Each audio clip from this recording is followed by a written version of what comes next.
de te recevoir ici. Particulièrement sur l'Alsace, je pense que l'Alsace te doit beaucoup. Et, je le dis, je le redis. J'en profite, si tu me permets aussi pour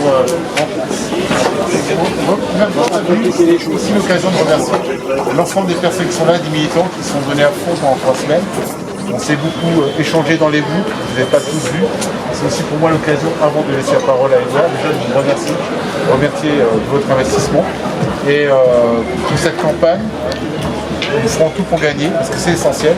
C'est pas que moi à titre personnel, parce qu'à titre personnel, quand j'ai fait le calcul du taux horaire, je serais peut-être retourné dans mon ancien boulot. Mais je pense que notre enjeu, c'est le collectif. C'est le collectif et donner une majorité à notre président pour que notre pays puisse avancer, se préparer, faire face à différents enjeux que Edouard connaît très bien et je vais lui laisser la parole éventuellement pour les expliquer rapidement. D'où l'intérêt d'avoir une majorité présidentielle à l'Assemblée nationale. C'est plus qu'un enjeu, c'est primordial.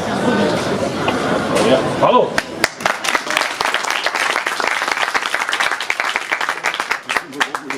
Bon, je veux que je dise un mot. Oui. Alors attends, où est-ce que je vais me mettre? Je vais me mettre là parce que sinon je vais tourner le dos au plus jeune et c'est bon. Ah voilà. Alors, mes chers amis, est-ce que vous m'entendez? Oui. Eh bien, tant mieux. Ça tombe bien parce que, juste vous voyez que comme j'ai plus beaucoup de voix, ça tombe bien que vous m'entendiez. Merci d'abord pour l'accueil. C'est le dernier jour de campagne avant le premier tour. Et j'imagine que je suis un peu comme vous, un peu fatigué. Content d'avoir fait une campagne intense. Moi j'ai été partout en France, au sud, au nord, à l'est, à l'ouest, dans le centre, dans des villes très importantes et dans des tout petits villages reculés.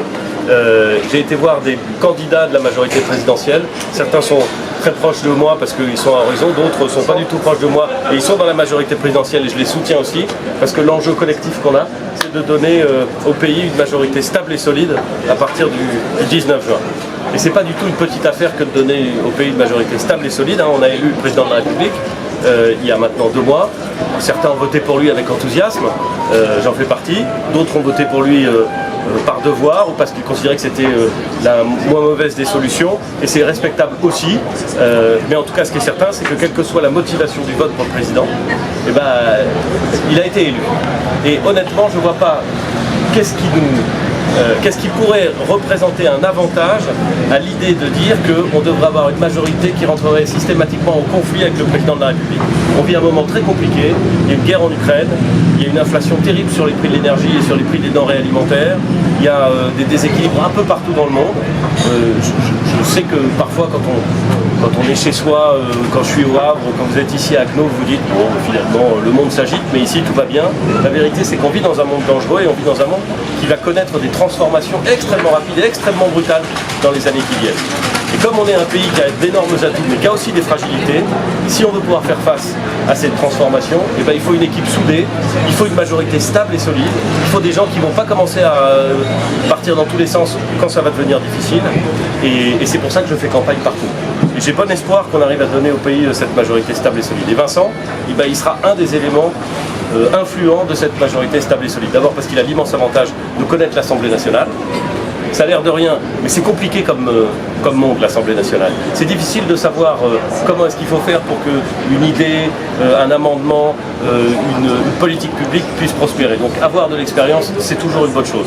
Et puis deuxièmement, il est enraciné ici, il connaît son terrain, il connaît le département, il connaît Agno, il connaît la circonscription, il connaît les élus locaux de cette circonscription, il connaît les gens de cette circonscription. Et il n'y aura pas meilleur que lui, ici, pour porter la voix des habitants et pour les défendre.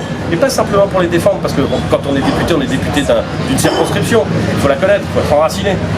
Mais on est aussi représentant de tous les Français. Et on doit peser sur les choix qui sont faits au nom de tous les Français. Et je suis certain qu'il le fera très bien, c'est surtout qu'il l'a déjà fait. Dans son style qui est quand même, il faut bien reconnaître, souvent assez inimitable. Hein. C'est-à-dire qu'il commence par sortir une bonne blague, tout le monde se marre et ensuite, paf, et vous explique que c'est comme ça et qu'on ne va pas faire autrement. Mais cela dit, ça marche. Il est un député respecté et reconnu et c'est vachement important. Donc ne vous trompez pas, vous avez encore quelques heures pour faire campagne. Demain, vous avez le droit de vous reposer en passant des coups de fil à tous les gens que vous connaissez pour leur rappeler qu'ils doivent voter. Et dimanche, il faut aller voter. Et j'espère que dimanche soir, on fêtera Vincent en première position et que dans une semaine, il y aura pas tout ainsi au premier tour, c'est formidable, mais surtout que dans une semaine, on pourra fêter la victoire ensemble. Et quand je dis que je soutiens bien sûr, je soutiens aussi les autres candidats du département. Je suis très heureux de les saluer. C'est une compétition difficile. Mais les plus belles compétitions sont les plus difficiles, hein. Vous savez ce qu'on disait. On va présenter quand même Patrick, c'est un Circo 7, Stéphanie, c'est un Circo 8, qui se présente. Bah venez faire des photos. Ici. En tout cas voilà, il ne faut rien lâcher, il faut aider Vincent à aller à l'Assemblée.